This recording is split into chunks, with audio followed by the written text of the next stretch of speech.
Romance didn't begin with a single spark or a perfectly timed kiss. It grew slowly, stitched from shared meals, quiet mornings, and the kind of courage that shows up when we choose to see someone anew. The origin of romance lives in the ordinary and the astonishing alike. In every moment when two people decide to stay, to listen, to learn, and to risk a little more heart than yesterday. Tonight, I'm taking you on a journey through surprising histories of love, tracing threads from ancient myths to the everyday tenderness that finally feels like a happy ending you can touch. In ancient skies, love wore many garlands. Eros, with wings and a mischievous smile, nudged mortals toward longing, while Aphrodite's south-blooming gardens reminded people that beauty could soften the hardest days. It wasn't all grand gestures. It was often a note tucked into a cloak, a rumor of laughter catching in a courtyard, a trust built when secrecy became a shelter rather than a spectacle. The origins weren't polished or predictable. They lived inside the protectiveness and playfulness of humans who dared to want more connection, more honesty, more light in a life that could sometimes feel heavy with fate.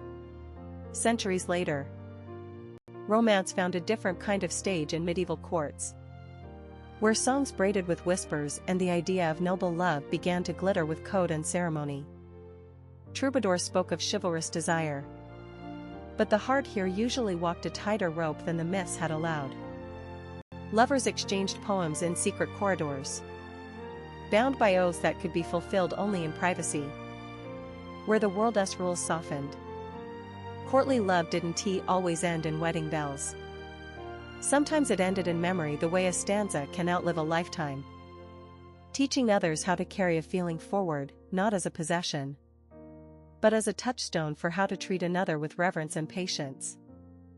The romance that survived those trials learned to endure in quiet acts, a glove returned with care, a vow kept when fulfillment seemed impossible, a daily choice to show respect as a form of devotion. Across the sea, the Renaissance loosened the old moorings and let romantic feeling expand into the spaces between intellect and affection. Literature began to argue with destiny in a kinder voice. Love as a shared experiment rather than a solitary conquest. Petrarch's sonnets, with their luminous longing, offered a blueprint for longing that wasn't merely physical. It established admiration as a doorway to growth. Lovers learned to cultivate the person they loved in addition to the passion that drew them together.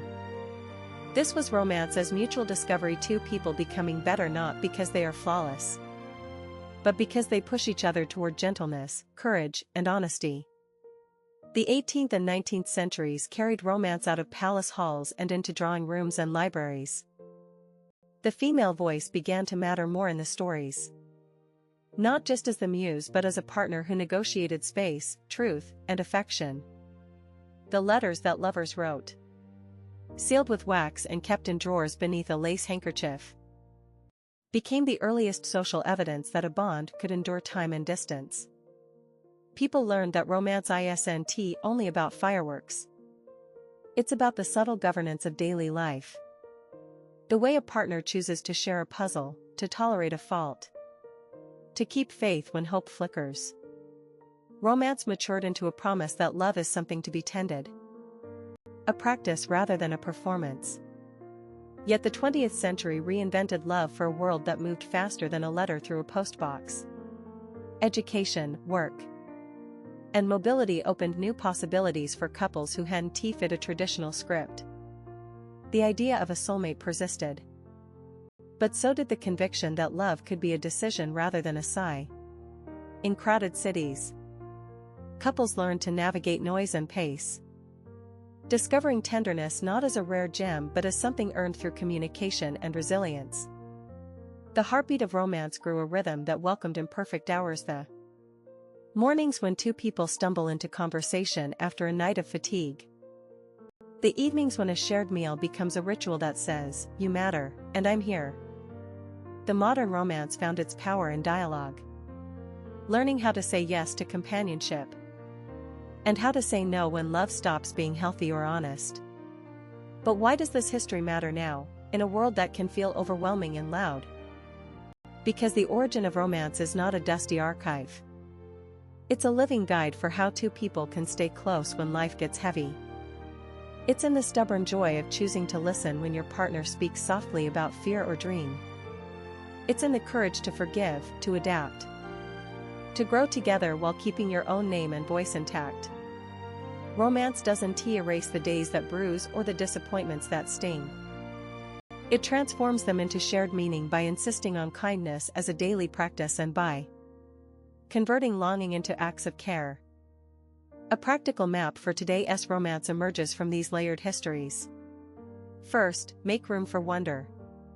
You don't have to pretend certainty in love, you can choose curiosity instead.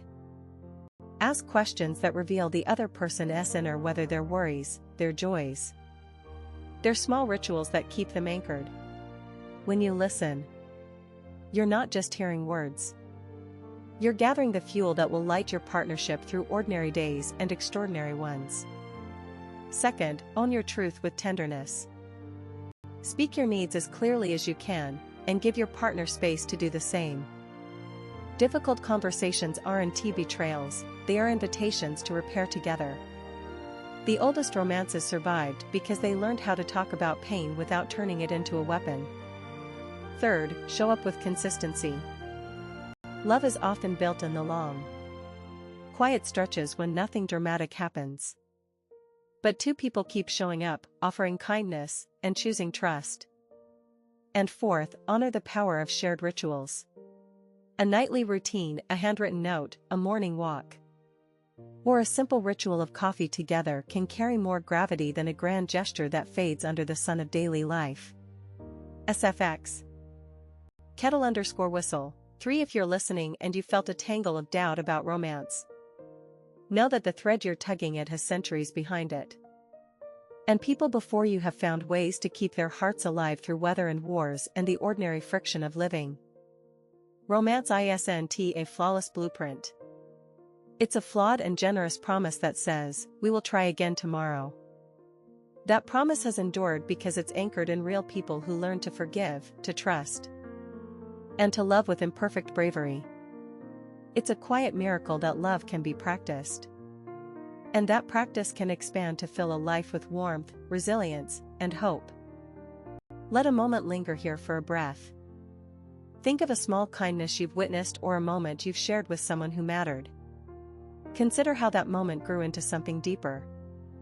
How the ordinary became sacred through attention.